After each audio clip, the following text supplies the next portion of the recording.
Now, if you were watching Question Time last night, you'll have seen that the issue of the Tories' National Health Service reforms has suddenly picked up pace as a political controversy. I've got on the line the Tory MP for Bosworth, David Tredinnick, who's a member of the Select Committee on Health and perfectly placed, therefore, to take us through them. David Tredinnick, thanks very much for joining us, David. Hello, George. How are you? Very well. Great to hear from you. Now, let's start with you putting the case, as it were, for Andrew Lansley's reforms. Would you do that? Of course. Health spending takes up 1/3 of all government expenditure. The government is committed to keeping health spending as it was set by the previous government. But we have a problem. To do that with an aging population and demand increasing in the health service, we have to make savings. And the savings have to come out of the back room, have to come out of the people who do the management. And that means that we're having to take out the strategic health authorities and the primary care trust levels to make those radical savings. But we're also empowering doctors, giving them greater commissioning powers, and they are forming commissioning units. So what we're going to have is more power for the doctors, less managers in the back room, and a better sensitive health service providing wider choice at better price. Well, David, let's deal first with the issue of the democratic mandate for these changes. The Tories had one line on page 46 of their manifesto, which said that the Tories were going to, if elected, they were going to transfer power, more power, I think the phrase was, to frontline and to GPs. Actually, George, the big commitment was to keep health spending and not to reduce it. Well, I'm going to come on to that because that's a misleading pledge, but I want to stick with the democratic mandate for the minute.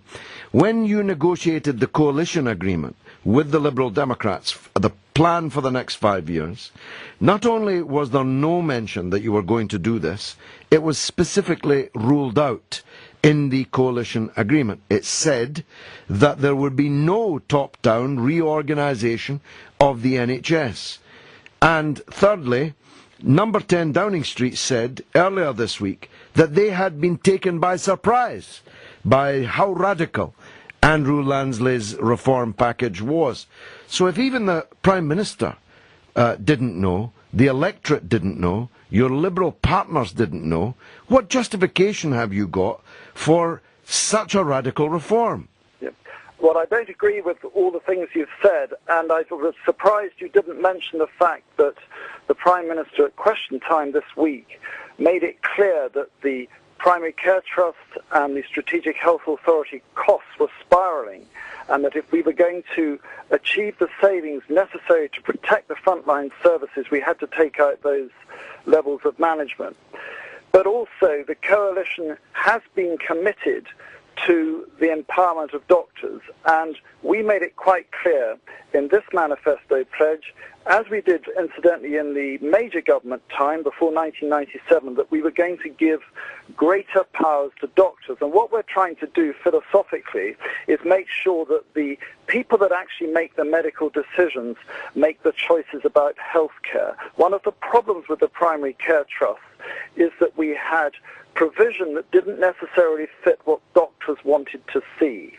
And we also believe that by making these reforms, we will have a healthcare system that is more sensitive to patient needs.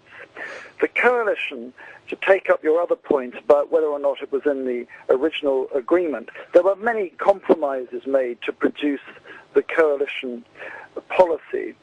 But in the Conservative case, we were committed at the last general election to maintaining health spending. It was our one major department health spending protection pledge, that we made. The other one was a much smaller department, the overseas aid budget. We pledged to fractionally increase that budget. But health was the ring-fence budget, and we have delivered on that promise. Well, you haven't delivered on it because you've just said that you have to make savings, and those savings are 4% per year in the budget. And people will quickly, I can assure you, rumble that false promise of ring-fencing because the built-in costs that you referred to of medical advance, drug prices, and an ever-aging population mean that spending the amount of money you're going to be spending actually means cuts. But David, here's... No, I didn't say that. No. I have to take that up with you. Go on. We made it clear that we were going to protect the health budget, but the demand for health care is inevitably increasing as we get better health provision. People live longer. So although we're committed to maintaining that spend to actually deliver the same level of service, we have to make some savings within the existing health structure, and that's why we're tackling the increased costs of management, which were frankly spiralling out of control. Well, the 4% budget cuts are necessary to maintain the frontline services. Yeah, so we've established that there are 4% per annum budget cuts, but you mentioned the word philosophical, which was a very interesting use of the language in this, because you're right. There is a philosophical motive here. And that philosophy is your belief, not necessarily your Liberal Democrat partner's belief, that the private sector, that money, that the market must play a bigger role in the provision of healthcare in this country. Can't you just be honest and admit that? Well, there's nothing wrong with that. What we're trying to do is to bring in greater provision of healthcare services. We're trying to make sure that there's wider choice, that people have better options. We've specifically pledged to give doctors further choice and to try and give patients further choice through this new commissioning structure. So I think you'll see a better health service. The great problem that we had was that health care costs were increasing at a fast rate, exponential growth. But the quality of the services delivered were not in line with those of our European partners, to take but one example. And what we have to do is to make sure that we're getting better results for the huge amounts of money that we're spending on healthcare.